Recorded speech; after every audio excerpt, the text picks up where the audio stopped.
Halo teman-teman semuanya, perkenalkan saya Adinda Dita dari kelas 11 D2. Di video ini, mari kita sama-sama belajar tentang hal yang sangat penting, yaitu tentang mitigasi bencana.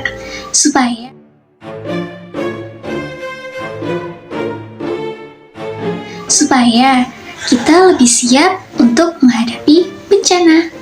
Seperti yang kita ketahui, Indonesia adalah negara yang rawan terkena bencana alam. Setiap tahunnya terdapat ribuan keluarga yang terdampak oleh bencana ini. Namun, dengan langkah mitigasi yang tepat, kita bisa meminimalisir dampaknya. Untuk yang pertama, kita akan membahas tentang bencana letusan gunung berapi. Pada tanggal 4 Desember tahun 2021, Gunung Semeru mengalami erupsi yang sangat besar, mengakibatkan bencana serius bagi masyarakat sekitar.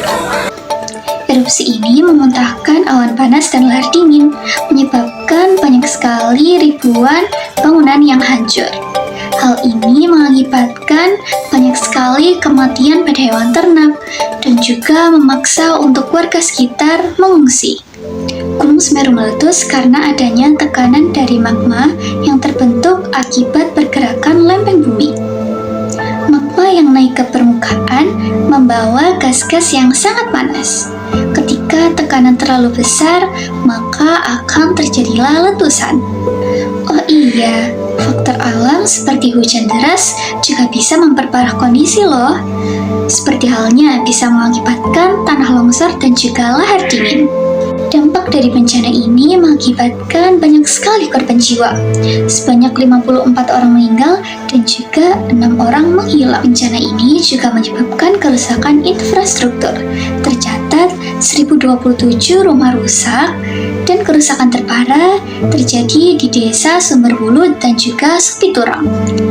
Bencana ini menyebabkan sebanyak 9.417 jiwa mengungsi ke 402 titik, terutama di Kecamatan Pasirian, Candipuro, dan juga Pronojiwo. Kali ini kita akan membahas tentang pencegahan atau mitigasi sebelum letusan terjadi. Untuk yang pertama adalah edukasi dan juga sosialisasi. Masyarakat perlu diajarkan tentang bahaya letusan gunung berapi dan cara menyelamatkan diri. Untuk yang kedua adalah dengan mengetahui peta rawan bencana. Kita bisa menentukan zona aman dan juga zona yang bahaya di sekitar gunung. Yang ketiga adalah pemasangan alat pemantau. Gunung berapi terus dipantau dengan alat seismograf dan juga sensor gas. Yang keempat adalah melakukan latihan simulasi dan juga latihan evakuasi. Kita bisa melatih warga sekitar untuk melakukan evakuasi dengan cepat dan juga teratur. Yang kelima adalah pembangunan infrastruktur yang aman. Rumah dan juga jalur evakuasi dibangun di tempat yang tidak rawan terkena bencana. Selanjutnya adalah penanganan saat dan setelah letusan. Untuk penanganan yang pertama adalah dengan mengevakuasi dengan cepat. Kita harus memindahkan warga dari zona yang berbahaya ke tempat yang aman. Yang kedua adalah distribusi bantuan dengan menyediakan makanan, air bersih, obat-obatan, dan juga tempat pengungsian. Yang ketiga adalah menghadirkan tim penyelamat dan juga tim medis dengan menolong korban dan juga memberi pertolongan pertama. Yang keempat adalah dengan melakukan pembersihan, lalu rehabilitasi membersihkan abu vulkanik, memperbaiki rumah, dan juga memulihkan kehidupan warga yang terdampak. Selanjutnya, kita akan membahas tentang peran masyarakat dan pemerintah saat terjadi bencana letusan gunung berapi. Peran masyarakat yang pertama adalah meningkatkan kesadaran dan kesiapsiagaan dengan melalui edukasi dan pelatihan kebencanaan. Yang kedua adalah mengikuti arahan evakuasi secara tertib dan juga cepat. Yang ketiga adalah membantu sesama dalam proses penyelamatan dan juga distribusi bantuan. Yang keempat adalah berpartisipasi aktif dalam proses pemulihan, seperti halnya melakukan kerja bakti dan juga melakukan pembangunan kembali fasilitas yang rusak. Ini adalah peran pemerintah dalam mengatasi bencana letusan gunung berapi. Yang pertama adalah dengan melakukan pemantauan dan juga peringatan dini.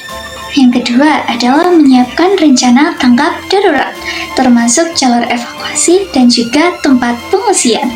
Yang ketiga adalah mengkoordinasi bantuan dan juga distribusi kepada masyarakat yang terkena bencana. Keempat adalah memberikan layanan kesehatan, psikologis, dan juga sosial. Yang kelima adalah mendorong rehabilitasi dan rekonstruksi pasca bencana secara berkelanjutan. Meletusnya Gunung Semeru pada akhir tahun 2021 adalah salah satu bencana yang sangat memilukan di Indonesia, menimbulkan luka mendalam dan juga tantangan besar bagi masyarakat yang terdampak. Di balik abu dan duka yang menyelimuti, semoga masyarakat yang terdampak diberi kekuatan, kesabaran, dan juga semangat untuk menata kembali kehidupan. Nah, selanjutnya kita akan membahas mengenai bencana alam kekeringan. Kekeringan adalah keadaan saat suatu tempat kekurangan air dalam waktu yang lama. Akibatnya, tanah menjadi kering, tanaman mati, dan juga kurangnya pasokan air bersih. Pada tanggal 2 Oktober hingga akhir Oktober tahun 2024, sebanyak 66 desa di 14 kecamatan Desa Trenggalek mengalami krisis air bersih akibat kekeringan yang meluas. Bencana ini menyebabkan 34.623 jiwa terdampak langsung oleh bencana kekeringan. Oh iya, lebih lengkapnya, apa aja sih dampak yang dapat ditimbulkan oleh bencana kekeringan? Untuk yang pertama adalah dampak terhadap lingkungan, dengan bisa menurunkan kualitas dan kuantitas air bersih yang ada di sekitar, serta dapat merusak ekosistem lingkungan. Yang kedua adalah dampak sosial. Kekeringan bisa menyebabkan masalah kesehatan, seperti halnya dehidrasi, penyakit kulit, dan juga sanitasi yang buruk. Serta kekeringan juga bisa menyebabkan warga sekitar ini berpindah ke tempat yang tidak terdampak kekeringan. Yang ketiga adalah dampak ekonomi pada kekeringan.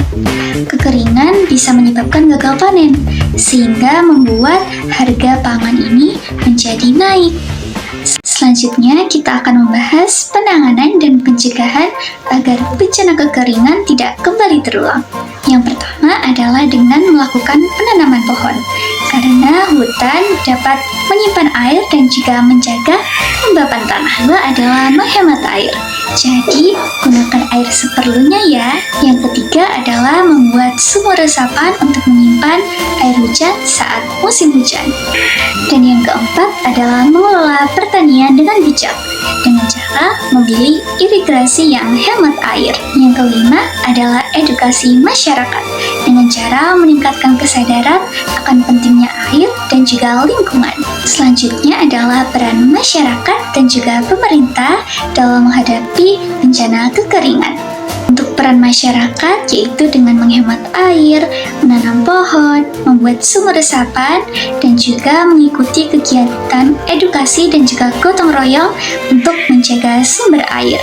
Untuk peran pemerintah yaitu menyediakan infrastruktur air, yaitu seperti bendungan dan juga sumur bor. Lalu yang kedua adalah mengatur distribusi air saat musim kemarau. Yang ketiga adalah memberi edukasi dan sosialisasi kepada masyarakat. Keempat adalah mendukung pertanian ramah air dengan irigasi hemat air. Mari kita kelola air dengan bijak agar siap menghadapi bencana kekeringan yang akan datang. Nah, itu penjelasan sedikit dari saya. Apakah sudah paham? Sekian, terima kasih, dan sampai jumpa.